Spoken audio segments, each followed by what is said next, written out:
नमस्कार, मैं हूं प्रभु चावला। तीखी बात में आज बारी है देश के वाणिज्य मंत्री आनंद शर्मा की। आनंद शर्मा जी, आपका स्टूडियो में बहुत बहुत स्वागत है। आपने महाभारत सुना होगा, जरूर पढ़ा भी होगा। पढ़ा कि नहीं पढ़ा? उसमें एक कहानी आती है, चक्रव्यूह में फंस गया अभिमन्यु। तो आप कांग्रेस के अभिमन्यु बन गए लगता है कि चक्रव्यूह में घुस गए, फंस गए। नहीं, हम तो चक्रव्यूह से बाहर आएंगे। चक्रव्यूह उन लोगों का है जो या देश के किसान के उपभोक्ता के हित को नहीं समझते या जिन्होंने नीति पढ़ी नहीं।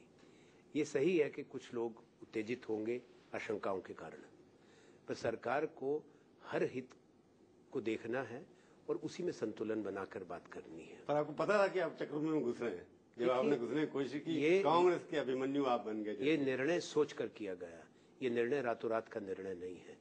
ये देश की परिस्थितियों को देखते हुए, विविधता को देखते हुए, किसान की मजबूरी को देखते हुए और जो हमारी जो गांव की जो अर्थव्यवस्था है उसको मद्देनजर रख के कुछ फैसले किए गए हैं। और इसमें सब लोगों से विस्तृत चर्चा हुई, संगठनों के साथ, किसान के संगठन, उपभोक्ता के संगठन, लघु उद्योग के संगठन, कुटीर उद्योग के संगठन, उसके साथ साथ बड़ी संस्थाएं, राज्यों की सरकारें और संसद की समिति ने भी इस पे।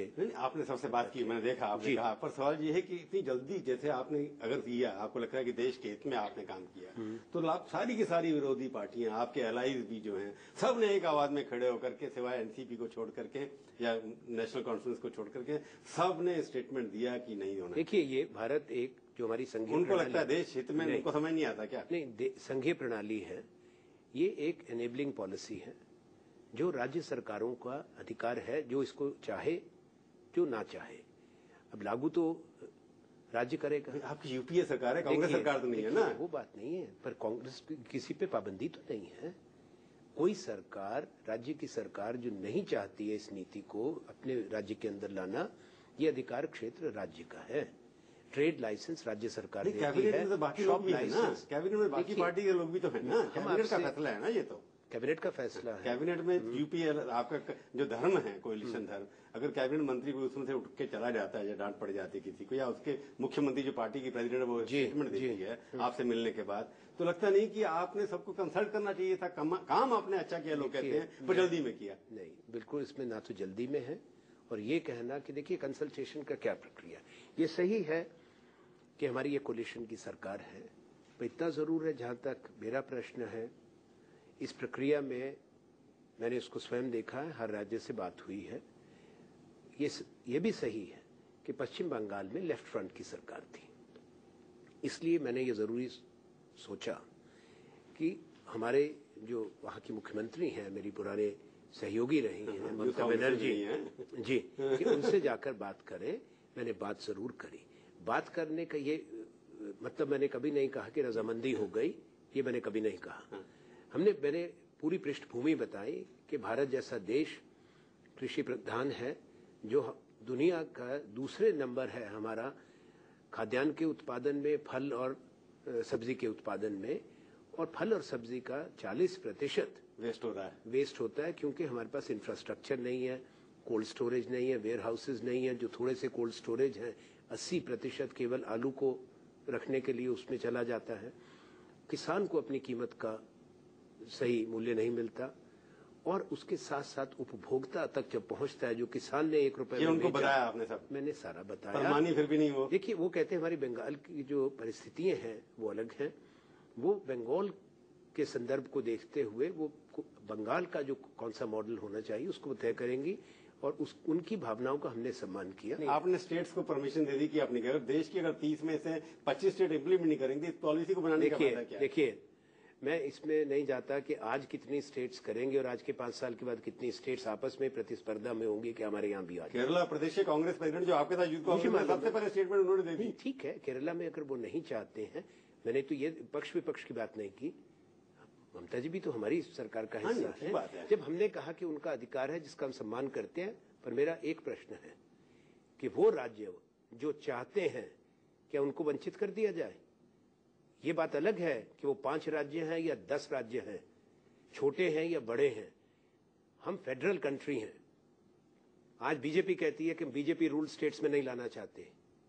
वही बीजेपी जब सत्ता में थी, एनडीए की सरकार ने उन्होंने कैबिनेट नोट तैयार कर दिया तो वो तो 100% बिना किसी कंडीशन के रिस्ट्रिक्शन के लाना चाहते थे। वो कहते हैं हमने कहा सिंगल ब्रांड में, अभी तक सिंगल ब्रांड में नहीं है, वो मल्टी ब्रांड था। कैबिनेट नोट जिस दिन संसद में मांगा जाएगा, मारन साहब तो सरकार के मंत्री थे, उनका स्वयं का नहीं बना था। और वो नोट जो बढ़ा है आगे, वो उसकी जो चर्चा है कि प्रेसिडेंट्स एड्रेस में कहा गया, ये सारी बातें अगर सांसद मांगेंगे हम संसद को बता देंगे। पर मैं इस वाद विवाद में नहीं पड़ना चाहता कि उन्होंने क्या किया, उनकी क्या सोच थी। उसके बाद जो उनका मैनिफेस्टो 2004 का था, उस मैनिफेस्टो में स्पष्ट है 26% तक की उन्होंने बात की थी। और उस समय के वित्त मंत्री श्री जसवंत सिंह का इंटरव्यू है अप्रैल 2004 का ही, जिसमें उन्होंने कहा है कि हम बिल्कुल मजबूत हैं, प्रतिबद्ध हैं। आनंद शर्मा जी, मैं एक बात आपके सामने, मुझे मेरे पास लेटर है नहीं, जब कमलनाथ जी एफडीआई लाना चाहते थे रिटेल के अंदर, उस आपकी कांग्रेस प्रेसिडेंट ने उनको एक चिट्ठी लिखी थी कि इसके ऊपर विचार करिए, आप जल्दी में मत करिए। तो अब क्या आपने उनसे कंसल्ट किया था? जब उनका लेटर ऑन रिकॉर्ड है, विड्रॉ नहीं किया, उन्होंने बोला भी नहीं इसके बारे में। आपको याद है ना वो लेटर? आपके फाइलों में होगा जरूर। ये चर्चा की बात है, चर्चा तो लंबे समय से चल रही है ना। हाँ, इसलिए जल्दी। और ये भी चर्चा कोई जल्दी थोड़े है। आप कह रहे हैं कमलनाथ जी के समय से चर्चा चल रही है। सोने जी का लेटर है उनके पास, उसके बाद वो करने वाले थे, रुक गया था उसके बाद। मुझे एक चीज मालूम है कि हमने इसमें चर्चा करी, इसमें ये कोई इसमें मैं मतभेद मेरा नहीं है कि दो राय नहीं होंगी, दो राय हैं। पर मेरी ये भी सोच है कि कोई भी जो बड़ा काम हुआ है, लोगों को आशंकाएं रही हैं, ये हमारी जनमत का एक हिस्सा है। ठीक बात है आपकी। पर मुझे आज तक कोई एक प्रधानमंत्री, कोई एक मंत्री ऐसा खुशकिस्मत मैंने नहीं देखा कि जो सर्वसम्मति से कोई काम कर पाए। जिस तरह से कई राज्य सरकार आम सहमति आप बना सकते हैं, सर्वसम्मति आप नहीं बना सकते। सर्वोपरि पार्लियामेंट है इस देश की। मुझे एक चीज पता है, ये अधिकार क्षेत्र एग्जीक्यूटिव का है। इसमें कोई, देखिए, ये नीति का मामला है, ये पार्लियामेंट में इस पे कोई कानून नहीं बनता। पार्लियामेंट चर्चा करे, डिसअप्रूव करते फिर क्या होगा? नहीं, डिसअप्रूव नहीं करेगी ना। नहीं, मैं पूछता अगर होगा तो पार्लियामेंट सर्वोपरि है ना। केवल इसीलिए ये हो रहा है, इसका कोई प्रेसिडेंट है कि पॉलिसी डिसअप्रूव हुई है पार्लियामेंट में? वही पॉलिसी डिसअप्रूव होती है जिस पर कानून बनता है, जिसमें पार्लियामेंट वोट करती है। बीजेपी जो कर रही है, विपक्ष लेफ्ट, ये पहली बार तो है नहीं। 1985 में 1985 में जबरदस्त विरोध हुआ राजीव गांधी का, जब उन्होंने कंप्यूटराइजेशन की बात की, देश में हड़ताल हुई, ये प्रचार हुआ कि ये तो हमारे बच्चे बच्चियों का भविष्य खत्म कर दिया इन्होंने, कंप्यूटर काम करेगा, एक कंप्यूटर 20 आदमी का काम करेगा। तब ये प्रचार हुआ था या नहीं? हमारे घर के जो कंप्यूटर आजकल नहीं, आज कंप्यूटर तो है। आज आईटी के क्षेत्र में भारत जो दुनिया का लीडर है, आईटी एनेबल्ड सर्विसेज का 65% हिस्सा भारत के पास है। 1991 में डॉक्टर मनमोहन सिंह जी वित्त मंत्री थे, जब उदारीकरण हुआ, आर्थिक सुधार आए, तब कहा कि अभी तो दोबारा पूरा देश गुलाम हो जाएगा, ईस्ट इंडिया कंपनी आ जाएगी। वो तो नहीं हुआ, भारत बढ़ गया तेजी से आगे। भारत की जो कंपनी है आज वो विदेश की कंपनी खरीद रही है, बाहर निवेश कर रही है। नहीं, एविएशन सेक्टर खोला। देखिए, बीजेपी पार्लियामेंट को पहले इन्होंने किसी न किसी चीज पे रोका।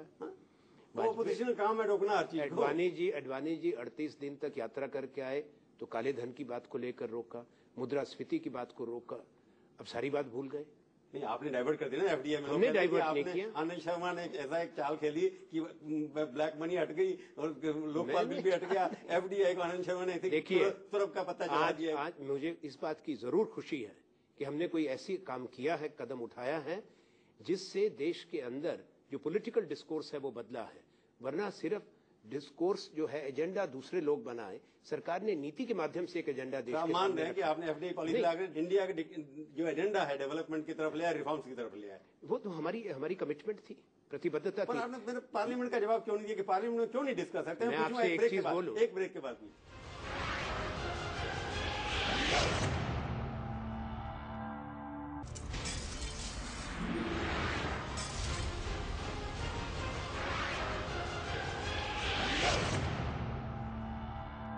तीखी बात में आपका एक बार फिर से स्वागत है। आज हम बातचीत कर रहे हैं देश के वाणिज्य और उद्योग मंत्री आनंद शर्मा से।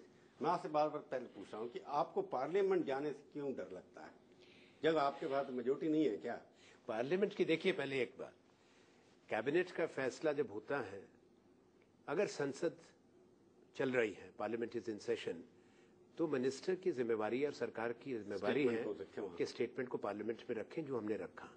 और जो सांसद हैं उनका अधिकार है उस पर चर्चा करें। सांसदों से उनका अधिकार विपक्ष ने छीन लिया, चर्चा नहीं होने देते। पहली अगर मोशन मानने तो देखिए लॉज में प्रोवाइडेड ये है, पार्लियामेंट्री डेमोक्रेसी देखिए ये अधिकार क्षेत्र लोकसभा की स्पीकर का है, मैं इस पे कोई टिप्पणी नहीं करूंगा। स्पीकर रूलिंग आप तैयार हैं कि नहीं? देखिए हम तो हर चर्चा के लिए तैयार नहीं, वोटिंग के ऊपर तैयार हैं कि नहीं? मैं इस पे टिप्पणी नहीं करने को तैयार, क्योंकि ये पहले जो स्पीकर तय करेगी कि किस रूल के तहत है, उससे पहले मैं कुछ उस पर टिप्पणी नहीं करने की स्थिति में। जहां तक आपके खिलाफ चार्ज यही है ना कि उल्टा यूपी चार्ज कौन लगा रहा है? जो बीजेपी वाले जो पॉलिटिकली मोटिवेटेड, समझ गया उनका अधिकार है। मैं बुनियादी आपसे एक बात कहना चाहता हूं कि इस विषय पे संसद के अंदर चर्चा हुई है, लोकसभा में भी राज्यसभा में भी। कमेटी ऑफ सेक्रेटरीज ने 22 जुलाई को अपनी सिफारिशें दी थी, रिकमेंडेशंस, उनकी बैठक हुई, कैबिनेट सेक्रेटरी ने चेयर किया, वो अखबारों में आ गया। 3 अगस्त को संसद में ये बात उठाई बीजेपी ने, वो राज्यसभा के रिकॉर्ड में है। मैंने उसका विस्तृत जवाब दिया। हमने ये भी बताया कि ये नीति आएगी, हमने ये भी बताया कि इस नीति का स्वरूप क्या होगा। इसमें $100 मिलियन मिनिमम होगा, 50% गांव में लगेगा, 30% नहीं। तो अगर ये कहना कि संसद को मालूम नहीं था, संसद को तो सब पता था। चाहते हैं एडजर्नमेंट मोशन डिस्कस करना, तो आपको मैं एडजर्नमेंट किसी को डर नहीं लगता, अगर उनके अंदर है। लोग कहते हैं तो वो उनके लोग बीजेपी के बाकी जो ऑपोजिशन कहते हैं कि यूपीए जो है उल्टा पुल्टा अलायंस हो गया, अब तो कुछ पता नहीं कौन किसके साथ है, इसलिए आप भी डर गए। भाई वो जब सदन में बात आएगी सारी बात स्पष्ट हो जाएगी। आपका डीएमके नहीं, आपके साथ टीएमसी नहीं, आपका सोचना है, उन्हें स्टेटमेंट देगा, उनकी अपनी राय है इस विषय में, उनकी रिजर्वेशंस हैं। पर अगर ये सोचना कि वो बीजेपी और लेफ्ट फ्रंट के साथ हैं सरकार के विरोध में, वो नहीं होने वाला। आपके खिलाफ वोट नहीं करेंगे, आपको लगता है? मुझे नहीं लगता कि देश के अंदर कोई भी ऐसी परिस्थिति बनेगी जिससे राजनीतिक अस्थिरता हो और कोई चिंता की बात हो। पर मैं आपकी कांग्रेस पार्टी आपके साथ है कि नहीं है? मैं सोनिया जी का नाम लिया क्योंकि वो इस विषय पर, सरकार के विषय पर देखिए जो कम बोलती है कि सरकार के ऊपर छोड़ देती है। देखिए सोनिया जी हमारी अध्यक्षा हैं और हमारा ये कर्तव्य बनता है कि उनको जानकारी जरूर दें कि सरकार अगर कोई बड़ा कदम उठाती है। पर सोनिया जी सरकार के जो काम है उसमें इंटरफेयर नहीं करती, उसमें दखल अंदाजी नहीं करती। उनकी एक बात स्पष्ट थी कि एक किसान का, छोटे किसान का, उसका ध्यान रखा जाए कोई भी नीति अगर बनती है। और दूसरा जो हमारा छोटा उद्योग है, जो माइक्रो और स्मॉल एंटरप्राइजेस हैं, उनका विशेष रूप से मैं कहूंगा कि जो 30% का ये जो प्रोविजन है, ये उनके सुझाव के बाद ही हमने विचार करना शुरू किया कि ऐसा होना चाहिए। एक बार बताओ, लोग कहते हैं ये भी चार्ज है कि आपने अमेरिका के प्रेशर में, क्योंकि वहां पर बिल्कुल गलत है, आप वहां पर सडनली आए, वहां से मनमोहन सिंह जी, ओबामा को खबर में देखा होगा आपने, मैं अपनी तरफ से नहीं कर रहा ये कोई बात। उसके बाद सडनली आकर के आनंद शर्मा जो पहले 6 साल से काम कर रहे थे, लोगों से कंसल्ट कर रहे थे, कब मिले, प्रोसेस कर रहे थे, कब मिले? बाली वाली जब गए बाली में। बाली 3 अगस्त के बाद हुआ था, पहले हुआ था? नहीं, आपका जो नहीं, एक मिनट, नहीं कैबिनेट रेजोल्यूशन का, एक मिनट, कैबिनेट रेजोल्यूशन का वो बाली से पहले कैबिनेट नोट चला गया था, इंटरमिनिस्ट्रियल कंसल्टेशंस कंप्लीट। तो आपका ये चार्ज गलत है ना, बेबुनियाद है और शरारतपूर्ण है। मैं वही बार बार कह रहा हूँ कि देखिए आपको जल्दी क्या थी इसके अंदर? इसमें जल्दी की तो कोई बात नहीं। एक मिनट बात करते हैं, यूपी का चुनाव इसके ऊपर हार सकते हैं कि नहीं हार सकते आप? कैसे? चुनाव से क्या संबंध? चुनाव नहीं हारेंगे, चुनाव के एमपी जब शुरू कर रहे हैं, कोई नहीं, 1-2 व्यक्ति, अगर हमारे साथियों के मन में कोई आशंका है, हम सांसदों से बात स्वयं करेंगे। आज किसानों के सारे संगठन देश में इसके पक्ष में बोल रहे हैं, उपभोक्ता संगठन इसके पक्ष में बोल रहे हैं, तो बाहुल्य वोटर्स में किसका है? मैं प्रश्न पूछना चाहूंगा कि अगर किसान का लाभ होता है, उससे चुनाव में नुकसान कैसे होगा? उपभोक्ता का लाभ होगा, उससे चुनाव में नुकसान कैसे होगा? ये एक दुकानदार हैं इस देश अच्छा, और किसान कितने हैं? 150 हैं इस देश के अंदर, 70 करोड़ किसान हैं। तो 1.5 करोड़ दुकानदार। नहीं, एक मिनट, आप देश की बात कर रहे हैं, यूपी की बात कर रहे हैं? नहीं, देश की 1.5 करोड़ देश के अंदर तो छोटे दुकानदार को कहां उसका हित हुआ है? भारत में 8000 शहर हैं, 8000 एक शहर और महानगर, उसमें से केवल उन शहर महानगरों में जहां 10 लाख से ऊपर की आबादी है, वो केवल 53 है। उसमें से भी काफी राज्यों की सरकारों ने कहा है, जिस तरह यूपी में मायावती जी ने कहा कि मैं लागू नहीं करूंगी, तो यूपी में तो लागू नहीं होगा। आनंद शर्मा जब जी, तक कोई आप सरकार की गवर्नमेंट के पिछले 2 साल के अगर किसी ने रिफॉर्म्स का कोई इनिशिएटिव लिया, आप ही ने लिया। मैन्युफैक्चरिंग पॉलिसी बनाई आपने, ये एफडीआई भी आपने बनाने की कोशिश की, मैन्युफैक्चरिंग नहीं बना दी, कोशिश नहीं कोशिश की। उसके बाद मैन्युफैक्चरिंग पॉलिसी पे किसी ने ऑपोजिशन नहीं की, क्योंकि देश के अंदर मैन्युफैक्चरिंग बढ़ेगी, इससे भी बढ़ेगी। इससे तो शक होने लगता है कि बाहर के लोग आके कब्जा कर लेंगे। नहीं, वो शक तो पहले भी बढ़ा हुआ था। देखिए, जब यहाँ पर सिंगल ब्रांड रिटेल आया तो कहा कि आपका जो बिग जोस है, शॉपर स्टॉप है, एबनी है, बंद हो जाएंगे।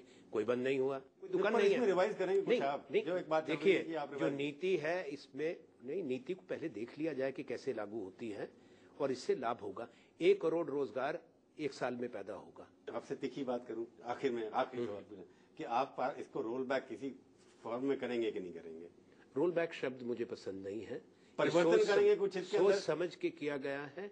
इसमें परिवर्तन का कोई स्कोप है? इसमें हर सेफ गार्ड है। इसमें और कोई इम्प्रूवमेंट नहीं कर सकते। ये जो हो गया एक बार पत्थर की लकीर होगी। नहीं, वो पत्थर की लकीर की बात नहीं। सबसे चर्चा करके, चिंतन करके, सोच के, और जो देश के हित में है, जो किसान के हित में है। परिवर्तन का कोई स्कोप नहीं है इसमें अभी? आपको लगता है इम्प्रूवमेंट का, जैसे आपने कहा? हमने जैसा कहा, ये सोच के बनाई गई है। फिर इसलिए करूं, पार्लियामेंट में आप कहते हैं आप जाओगे नहीं, जरूरत नहीं है इसके लिए जाने की, पॉलिसी मैटर में नहीं जाते नॉर्मल पार्लियामेंट के। आपकी बात आज तक कोई सरकार गई है? मैं कह रहा हूं आपकी बात है, पर जब ऑपोजिशन, और जैसे आपने जब तो फेस करेंगे ना चीजें आपने। आप चिंता मत करिए, अगला सप्ताह आएगा, स्थिति स्पष्ट हो जाएगी, सरकार भी रहेगी और नीति भी रहेगी, और विपक्ष जो है पूरी तरह से एक्सपोज होगा। चलिए, हम आपको देखें, हमारे स्टूडियो में आए, बहुत बहुत धन्यवाद। तो ये थी आज की तीखी बात। तीखी बात का ये कार्यक्रम आपको कैसा लगा? आप अपनी राय हमें ईमेल के जरिए भी भेज सकते हैं। अगले हफ्ते आएगी बारी किसी और हस्ती की, और उनसे हम करेंगे तीखी बात इसी चैनल पर, इसी समय। तब तक के लिए प्रभु चावला का नमस्कार।